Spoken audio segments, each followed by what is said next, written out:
Mechanic fired after 30 years. Weeks later, he returns and everyone freezes. Frank Sullivan had spent 30 years in the same garage. 30 years of grease-stained hands, busted knuckles, and long nights under the hood of a car. He had built that place from the ground up, turning a small-town auto shop into one of the most trusted names in the city. Customers did not just come for repairs. They came because they knew Frank would not cheat them. But none of that mattered today, because today he was being thrown out like garbage. Frank stood in front of Greg Miller's desk, the man who had taken over the shop after Old Man Carter passed away. Greg was younger, sharp-dressed, and cared more about profit margins than people. He leaned back in his expensive chair, tapping his pen against the desk. "I am sorry, Frank. Business is business." His tone was casual, like he was asking Frank to pass the salt at dinner. Frank clenched his jaw. 30 years, Greg. I trained half the guys in that shop. I kept this place running when Carter got sick. And you are just letting me go? Greg sighed like this was exhausting for him. Look, you are great at what you do, no doubt. But times are changing. We need younger mechanics who can work faster, take lower wages. I have investors to answer to. It is not personal. Not personal. Frank felt a tightness in his chest, but he refused to let Greg see it. He would not give him the satisfaction. "So, what now?" Frank asked, his voice steady. "You expect me to pack up my tools and walk out like I was never here?" Greg shrugged. "Pretty much. There is a severance package, a few months' pay. Consider it a thank you for your service." Frank let out a slow breath.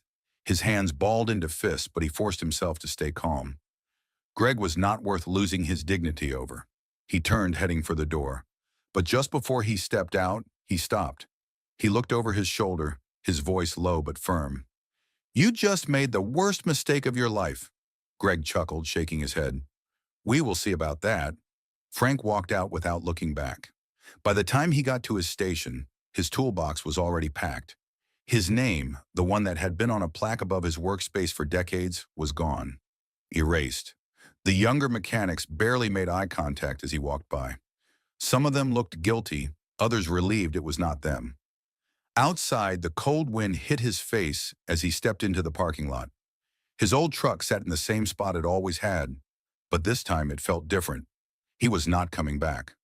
Frank threw his toolbox into the truck bed and got in. He gripped the steering wheel, staring ahead. 30 years of his life gone in minutes. He turned the key. The engine rumbled to life. He had no idea what came next. Frank drove aimlessly for hours, the city lights blurring past his windshield. His hands stayed tight on the wheel, his knuckles white.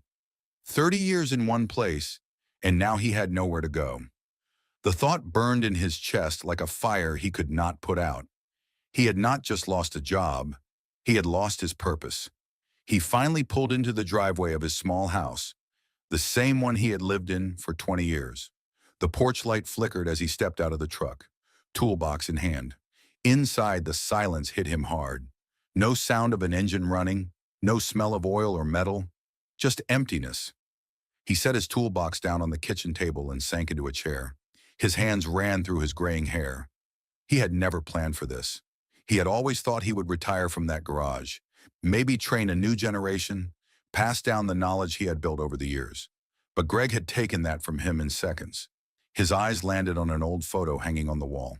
It was him and Carter, the original owner of the shop, standing in front of the garage when they first opened it. Carter had been more than a boss. He had been a mentor, a friend, someone who had believed in hard work and loyalty. If he were alive today, he would be ashamed of what had happened. Frank clenched his jaw and looked away. He needed to figure out what was next. The next morning, he woke up early out of habit. His body was used to the routine, getting dressed, heading to the shop, working until his hands ached. But today, there was nowhere to go. He sat at the kitchen table with a cup of black coffee, staring at his calloused hands. He had never done anything else. Then a thought crossed his mind. He grabbed his phone and scrolled through his contacts. There had to be someone, some shop, some old friend who needed a mechanic. One by one, he called the numbers. One by one, he got the same answer. "We are not hiring. Budgets are tight. We will keep you in mind." Frank exhaled sharply, setting the phone down. He had never felt this useless in his life. That afternoon, he drove around town, stopping by every shop he could find. Some places had kids barely out of school working the bays.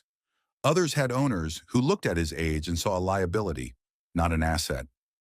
Hours passed, and hope drained from him with every rejection. As he sat in his truck outside the last shop on his list, something caught his eye. A small, run-down garage on the edge of town. The sign was faded, barely readable, and the lot was empty. But Frank recognized the name.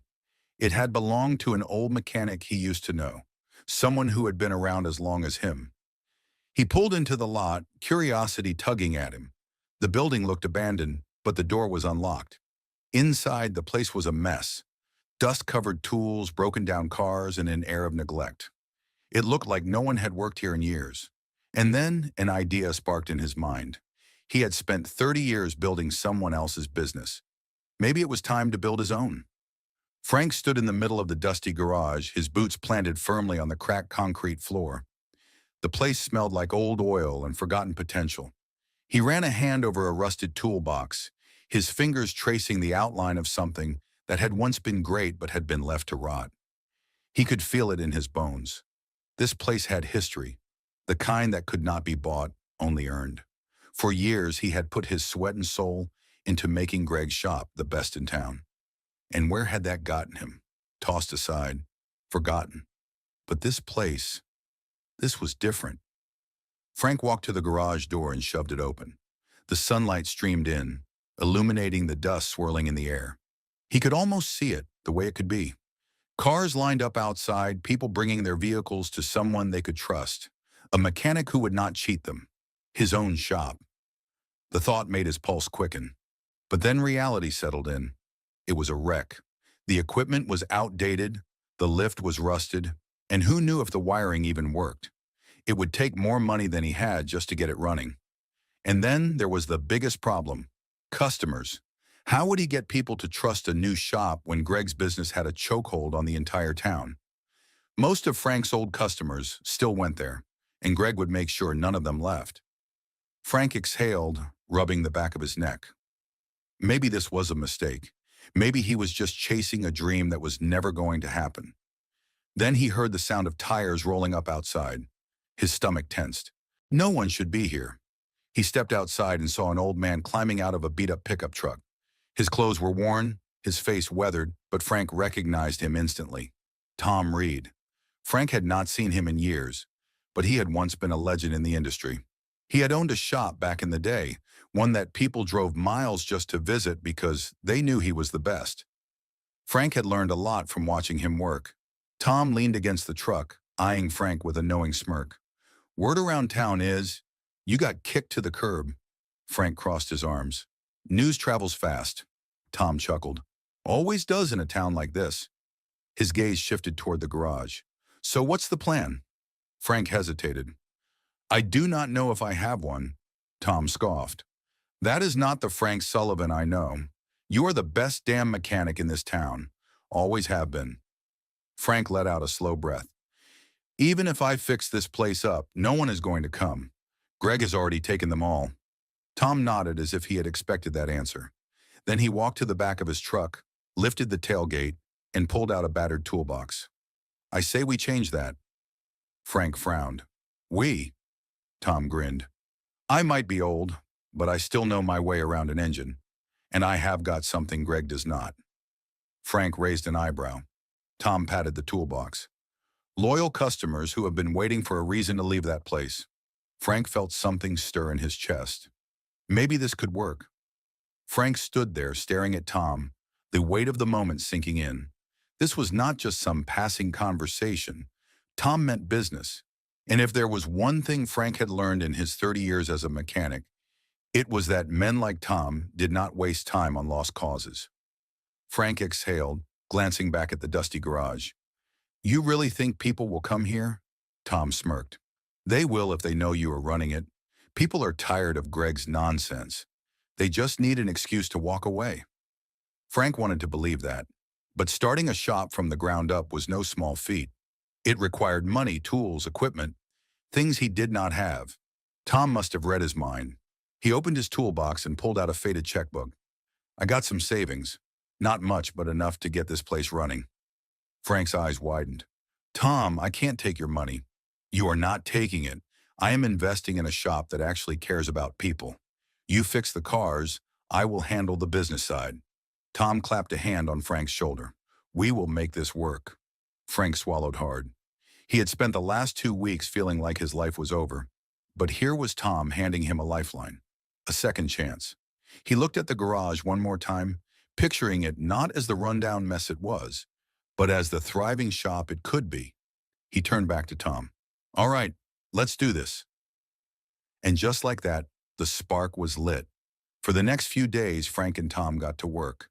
They cleaned out the garage, scrubbing years of dust and grime from every surface.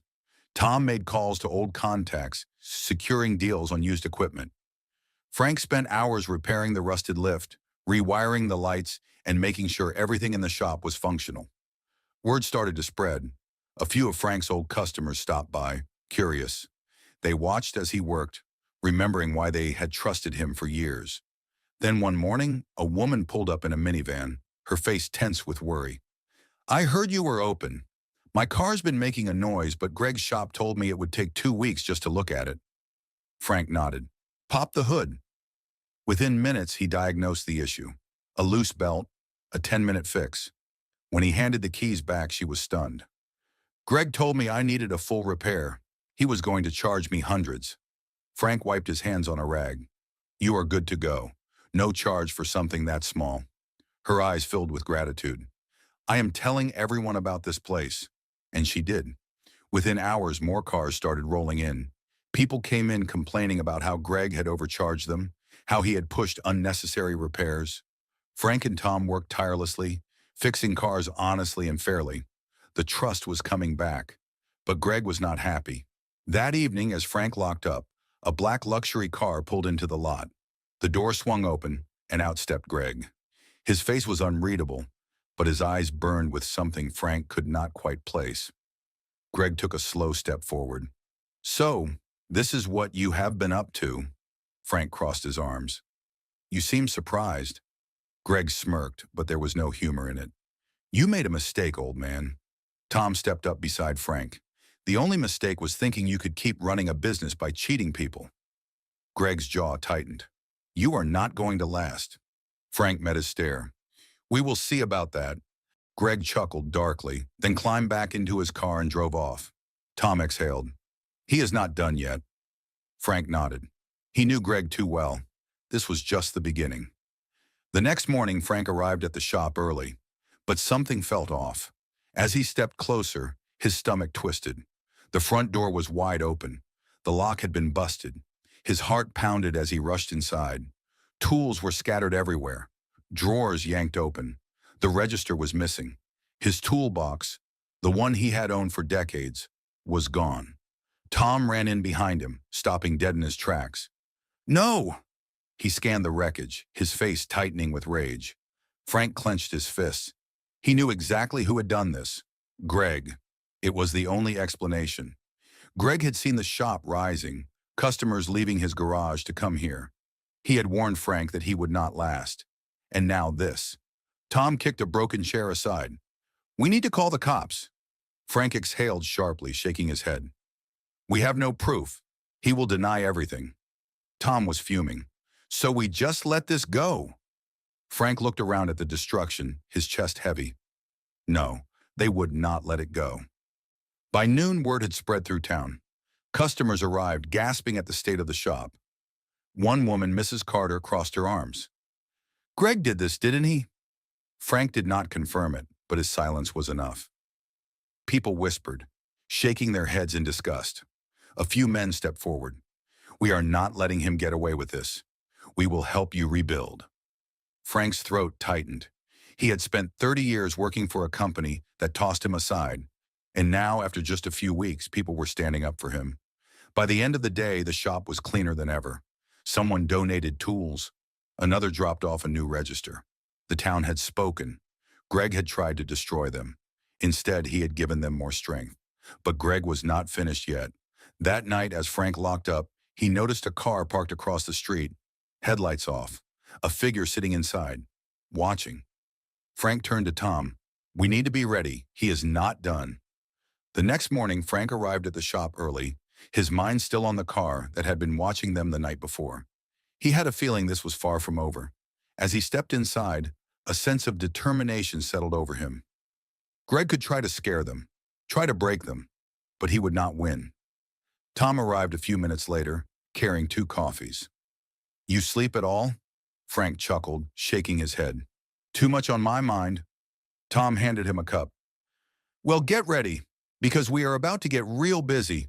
Frank frowned. "What do you mean?" Tom smirked, pulling out his phone. "People are talking, Frank. Words spread all over town about what happened. They know what Greg did, and they are done with him. I have been getting messages all morning. People want their cars fixed, and they want you to do it." Frank barely had time to respond before a car pulled up. Then another, and another. Within minutes, the lot was full. One man stepped forward, shaking Frank's hand. "I have been going to Greg for years, but not anymore. I am not giving my money to someone who tries to destroy honest people." A woman behind him nodded. "Same here. He charged me for a repair I didn't even need. I should have come here sooner." Frank looked at the growing crowd, overwhelmed. People were not just bringing their business, they were bringing their trust. For the next few hours, Frank and Tom worked nonstop, fixing cars, changing oil, replacing tires. Every time Frank looked up, more cars were pulling in. The shop was alive in a way he had never imagined. Then, just as Frank was wiping his hands on a rag, a familiar black luxury car pulled into the lot. Greg. He stepped out, his expression unreadable. For a moment, he just stood there, watching the busy shop, the happy customers, the life buzzing around him. Then he walked up to Frank. "You proved your point." Frank crossed his arms. "Did I?" Greg exhaled, glancing around. "You took everything I built." Frank shook his head. You destroyed what you built. I just gave people another option." Greg stared at him for a long moment. Then, without another word, he turned and walked back to his car. As he drove away, Frank felt something he had not felt in weeks. "Peace." Tom clapped him on the back. "You did it, Frank." Frank looked around at the shop, the people, the life they had created. "No," he said, smiling. "We did it." The lesson from this story is powerful. Integrity and hard work always win in the end. Frank dedicated 30 years of his life to his work, only to be discarded without a second thought. But instead of giving up, he stood his ground, rebuilt himself, and earned the respect of an entire town. His journey proves that when you do the right thing, people notice, and support will come in ways you never expect. Greg, on the other hand, thought power and greed would protect him. He believed he could destroy someone's future without consequences. But in the end, he lost everything. Not because Frank fought him, but because his own dishonesty caught up with him.